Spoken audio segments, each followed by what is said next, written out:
সাকিব আল হাসান তার কাছ থেকে আমরা রান আশা করি, বাট তিনি কিছুটা মনে হচ্ছে যে চোখের সমস্যায় আবারও ভুগছেন। মানে বলের সাথে আই কন্ট্যাক্টটা টিভি স্ক্রিনে কিন্তু আমরা ঠিক মতন দেখতে পাচ্ছি না।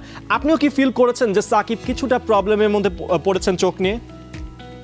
ডেফিনেটলি লাস্ট 1 বছর ধরেই তার পেস বলের এগেনস্টে যদি বাউন্সার বল করে থাকেন, সেই বলটা অতটা কমফোর্টেবল সে ফেস করছেন না, আগে যতটা কমফোর্টেবল ছিল।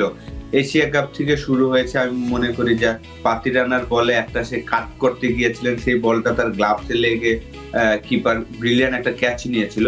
তখন থেকে বোঝা যাচ্ছিল যে তার চোখের যে একটা সমস্যা আমরা শুনছি, সেই জিনিসটা আমার কাছে মনে হচ্ছে।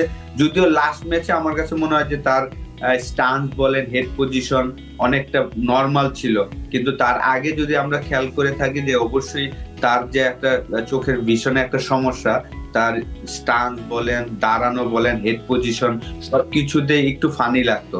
তো কাল লাস্ট ম্যাচে আমার কাছে মনে হয়েছে যে না, প্রপার আগের সাকিব আল হাসান যেভাবে সে দাঁড়াতেন, হেড পজিশনটা যেমন থাকা উচিত সেরকম ছিল। কিন্তু পেস বলে ডেফিনেটলি স্ট্রাগল করছেন। আমরা যদি দেখি যে আগের মতন কিন্তু অতটা কমফোর্টেবল সে খেলছেন না পেস বলে।